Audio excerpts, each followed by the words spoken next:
This video is not going to be about some bullshit recommendations to eat some skinless chicken breast for extra protein and popping a biotin supplement once a day just to grow stronger, thicker hair. We're going to delve into some very good, not often talked about information, so I encourage you to sit back and take in this information, even if the video is a little long. I don't know how long it's going to be because I have not shot it yet, but it is well worth your time to pay attention.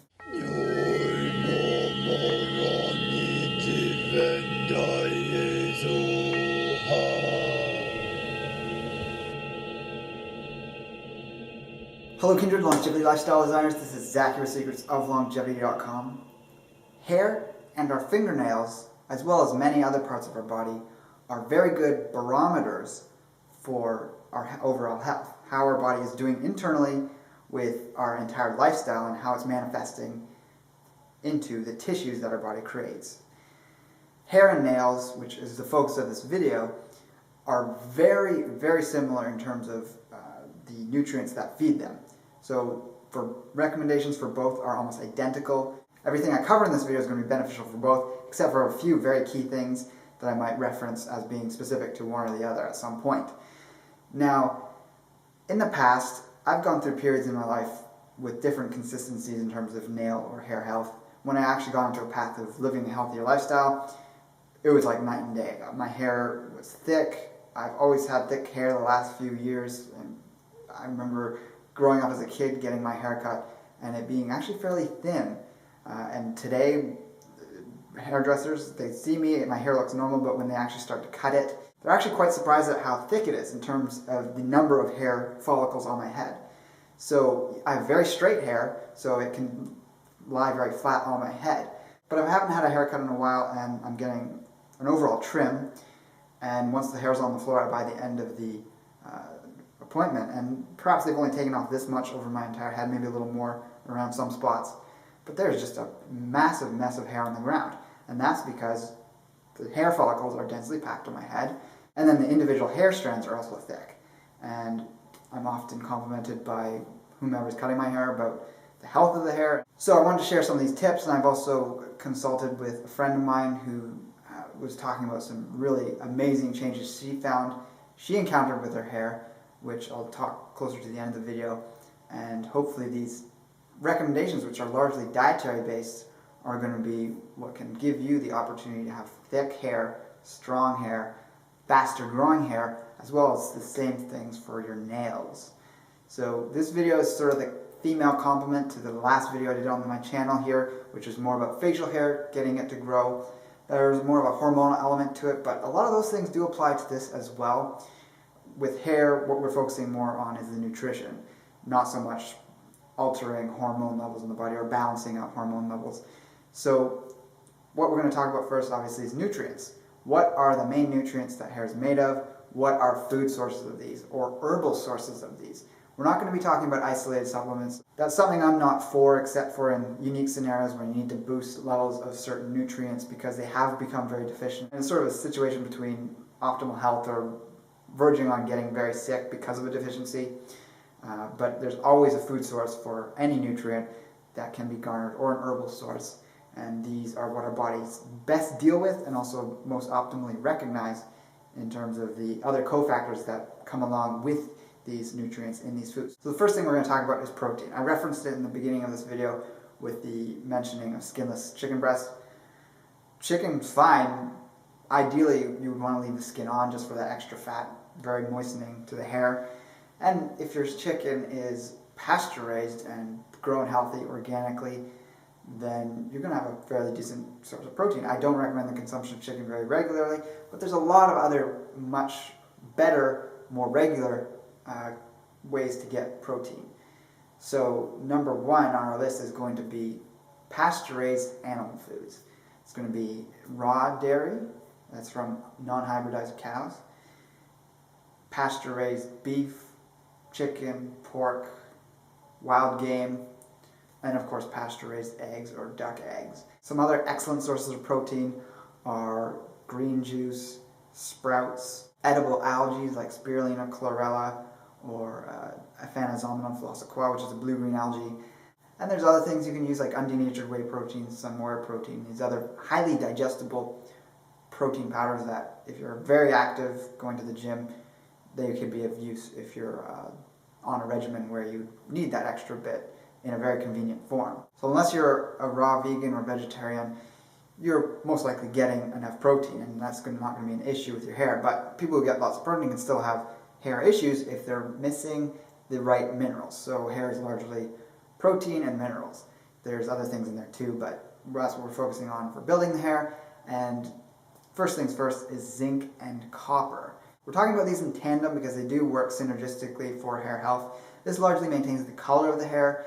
I've done a video in the past here, which you can click if you want to learn more about how to maintain or even reverse gray hairs, or maintain the color of your hair, and that's largely through foods rich in zinc and copper.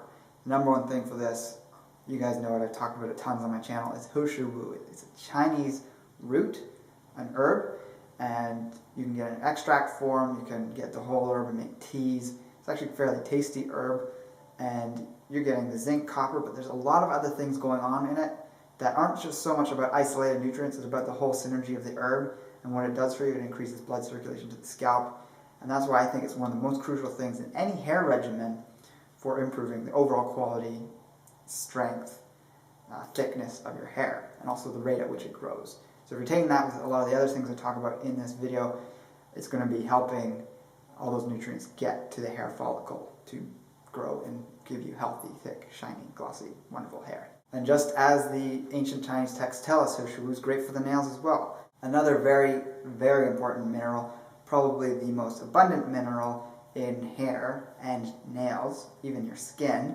is silica.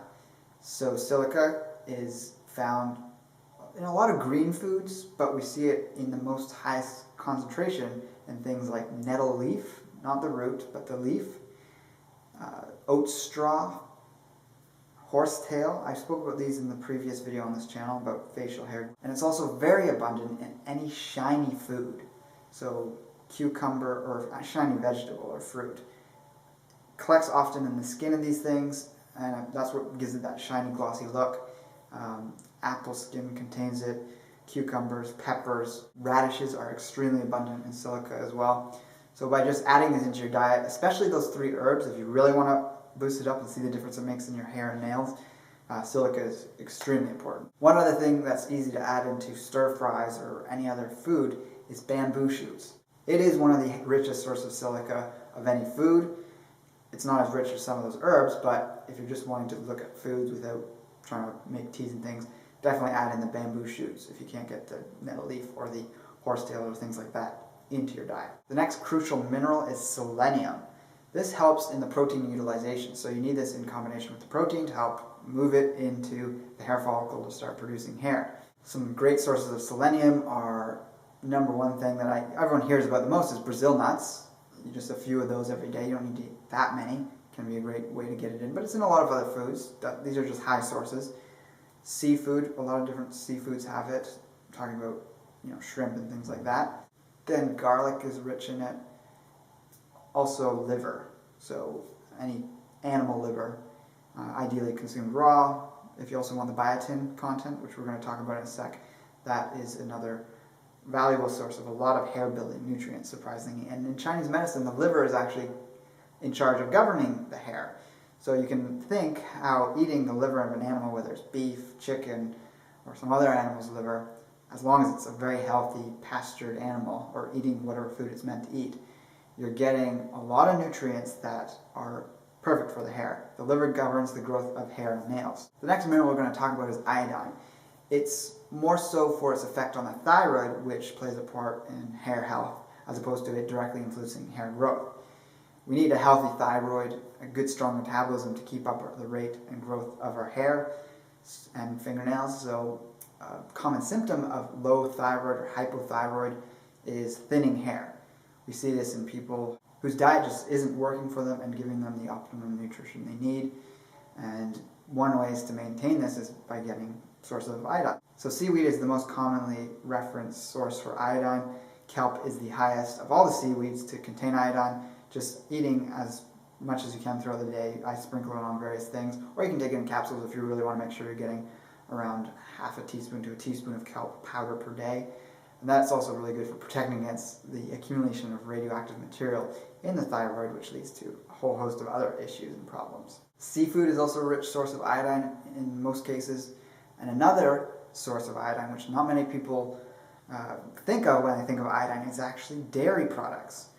For instance, raw dairy. It's going to be roughly the same for pasteurized dairy, but because we're talking about optimal health and a lot of different nutrients, we want raw dairy pastured, meaning the cows eat grass, from non-hybridized sources, so ideally not the Holstein, but the Jersey, Guernsey, and other heritage breeds. So by comparison, 1 cup, which is just like 1 glass of milk, contains nearly 40% of your daily RDA of iodine.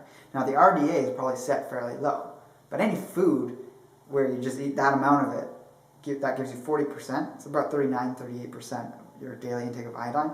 It's going to be phenomenal. Personally, I drink up to 1 liter of milk a day, or dairy, yogurt, things like that, and I'm getting over the RDA, I'm getting iodine from other sources, so I'm fully confident that I'm getting the optimal amounts of this key mineral that a lot of people are unfortunately deficient in because of the quality of soils that a lot of factory farm foods are grown on, and just overall stresses and day-to-day living that just depletes these essential nutrients. While not a mineral, another thing that's essential for thyroid health is getting a little bit of sodium into your diet, so salt.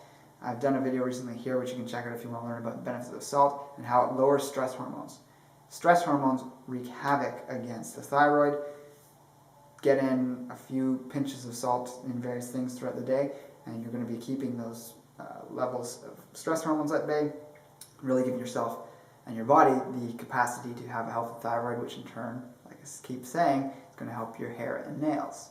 Another extremely important mineral for hair and nail health is sulfur. A great source of sulfur, which a lot of people are aware of, is MSM, or methylsulfonylmethane. It does exist in foods. It exists in garlic, any kind of spicy food, radishes, onions, but we can take the supplement if we need to. That is a supplement I've taken on occasion, but ideally at this point we know that virtually all MSM supplements are coming from the petroleum industry. So if we don't want to take that into our body, we don't want to support that industry, we can look for food-based MSM supplements, or we can eat foods that are rich in it, such as aloe vera. That's going to be very hydrating to the hair and very good overall, but it contains a lot of methylsulfonylmethane. Then also those foods I mentioned are just rich in sulfur, the mineral on its own. It doesn't have to be part of the MSM grouping. And just by doing a quick search on sulfur-rich foods, you can see that it's really abundant in a lot of things. There are a few things that contain more of it. It's usually the spicier, more aromatic or pungent foods that contain it. And just by knowing the smell of sulfur, you know what foods might have it. Eggs are really rich in sulfur. That's another good source. And what we're starting to see through this whole discussion is that eggs are really rich in a lot of key things for your hair and nail health. So they are probably one of the best things to make sure you're getting, and you'll see why as we talk about these last few nutrients. So those are the main minerals. We're going to talk about one essential vitamin for really good hair growth, and that is biotin, also known as B7 or vitamin H. I don't know who gave it that name when it's already a vitamin, but it speeds up the hair growth, and it is both water, air, and heat sensitive. So the more you cook a food, the more it's going to degrade. The more you've left the food out or have it sitting in water, even cooking in water, the more it's going to degrade. But in egg whites, for instance, where there's a lot of biotin, there's also avidin, which is a compound that binds to biotin and makes it unabsorbable, and that's in the raw eggs. So a lot of people are making these odd recommendations like eating the yolk raw and cooking egg whites. That's a little silly. Personally, I consume both raw and cooked eggs in my diet, and then if you really want to sort of think of the best middle ground, you just have a very soft boiled egg is going to give you the most absorption of both the protein and the biotin, because it's cooking actually knocks out the avidin in the egg white, which again binds to the biotin, but you don't want to cook it too long and cause that biotin to start to degrade and become useless to the body. Now, the majority of our biotin needs are met by our gut flora. So if we have healthy digestion, really good probiotics already living in our digestion, then you're probably making all or a lot of the biotin that you need on a daily basis. So if you have really bad digestion, or you've gone through bouts of taking antibiotics or things that really wipe out your gut flora, consider adding in a lot of really good fermented foods, sauerkrauts, fermented dairy, yogurt, anything rich in acidophilus, kombucha, water kefir. All these things are great for restoring the gut flora, and that's going to improve your ability to produce your own biotin. So like I said, eggs are a great source of biotin. There's also liver. Raw liver is best for a really good source of biotin. Check out this video here if you want to learn more about liver and also witness me consuming a large amount of raw liver. It's very likely that you get the 100 to 200 micrograms, that is the RDA for biotin, a day just by eating a wide variety of vegetables, meats, organ meats, seafood, and all these things I'm already talking about. Some other notable sources of it is chocolate, ideally raw chocolate. Chocolate's also very rich in sulfur compounds and sulfur-bearing amino acids that build the hair and nails, but the biotin does as well. About a whole bar of dark chocolate, which is about 100 grams, will give you about 1/3 of your daily requirements for biotin. But again, you're getting most of your biotin from your gut's own production. So I feel very strongly that there's no need for taking isolated supplements. I've taken biotin before and didn't personally actually notice any major difference, because there's only so much your body can use. If you're already making a lot of it, you're probably not going to see any massive difference by taking isolated supplements, so don't get pulled into that kind of framework and idea of using things in that way. And also sprouted raw nuts and seeds can be good sources for biotin as well. Something that's essential for maintaining the moisture and glossiness of our hair is long-chain omega-3s. So EPA and DHA from most often toted fish or fatty fish is a great way. If you're just eating salmon and other fatty fish here and there, you're probably getting plenty for hair health, but personally I always recommend the use of something like fermented cod liver oil or fermented skate liver oil to take in a bit of extra EPA and DHA to meet our body's needs and be really good in terms of building our brain and overall health, focus. Longevity is really associated with consumption of fish and the long-chain omega-3 fatty acids. So there's 3 things I think you should also consider taking depending on how into this you want to get, and they're just great overall for getting a variety of anti-aging benefits, a lot of different minerals and vitamins, and those are bee pollen, E3 live, which is one of the algae I mentioned earlier, and or schizandra berry extract, or the whole herb, and you make it into a tea. So bee pollen's rich in all the B vitamins. You're getting virtually all your B's just from a couple tablespoons of that per day, and you're getting a lot of other minerals, and of course that's going to be great for the hair. You've got a lot of sulfur and MSM in that too. Then E3 live is another extremely rich source of minerals. That's just sort of, these are both, can even take them together. These are kind of like your whole food multivitamin if you want to sort of get rid of the isolated tablet you might be taking or your horse pill. And these have a lot of other amazing whole body benefits and multiple bodily system function regulating properties to them.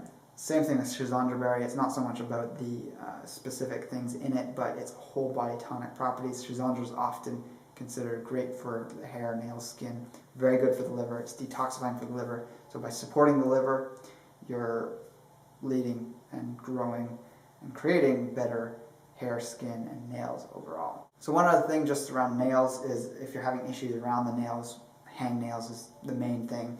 Vitamin C is going to help prevent that. So when you get that reddish look with the hanging bits of skin, which is odd they call it a hangnail when it's more or less the skin around it that starts peeling back, that means you could have a bit of a vitamin C deficiency. When you start getting the white spots on your nails, that could be a zinc deficiency. So by keeping up those things as well, and I don't think I need to go into what's rich in vitamin C, that's the most widely understood vitamin probably out there.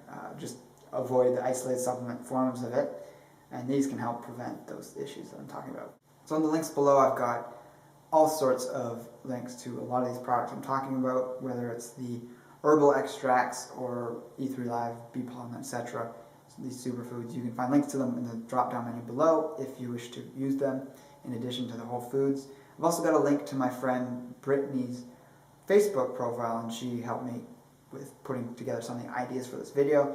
She had a great story which partly inspired me to make this video, and that was that she was vegan at one point, even very low fat vegan, and over time was running into hair problems, skin problems, just overall low energy, everything going downhill, her hair was definitely thinning.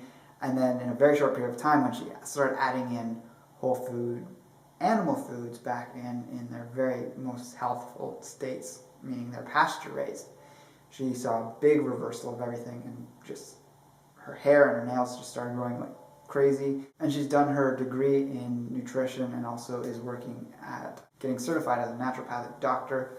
So check out her profile. Some of the other things she highly recommends doing is avoiding anything toxic you put on your hair. So toxic hair dyes, obviously, toxic shampoos, toxic conditioners. This is anything with tons of ingredients on the label. If you're not buying these things at a health food store, they're probably not ideal to be using on your hair.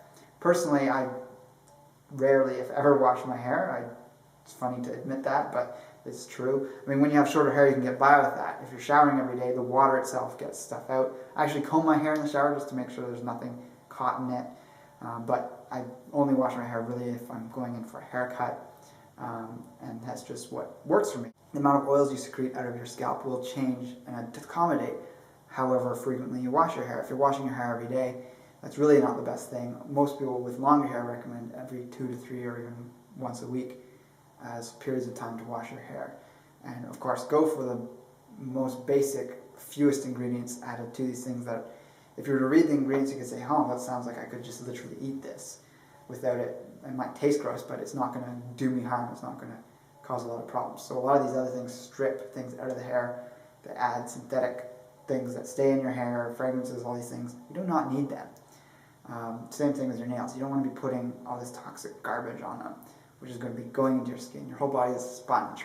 Please get out of the habit of slathering yourself with toxic compounds and toxic cosmetics. There are natural hair dyes like henna and a lot of other ones that are more sophisticated and more permanent than henna as well, if you are into doing that kind of thing.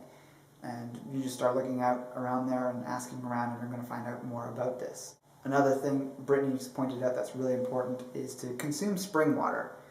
When the water you consume is pure and clean and living in its proper structure, low in TDS, so you're not getting all sorts of hard minerals clogging up your system, it's going to be very beneficial for your overall health, and that leads to strong nails and hair. She also has the tip of massaging your scalp with peppermint essential oil. You could mix that into a carrier oil or just put a few drops on your fingertips and just massage your scalp every day if you're looking to improve the thickness of your hair over a short period of time. It's going to really stimulate the scalp and get things flowing to the roots and follicles of your hair. Another important thing is to be showering in chlorine-free water. You can get shower filters or even a filter that filters all the water that can come into your house.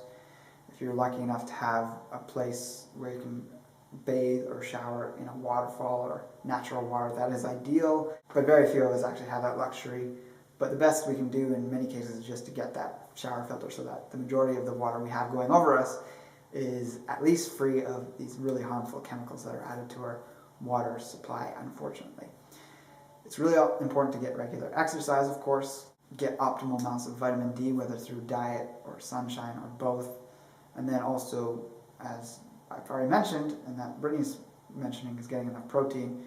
She recommends either whey protein or collagen as some really great sources. Whey protein has the added benefit of really stimulating the follicles and really getting that easy to absorb protein into there and helping get that growth happening. And that really just about sums up everything that I can share on this topic at this time. Definitely check out those links below like I've been mentioning. There's a lot of good stuff there.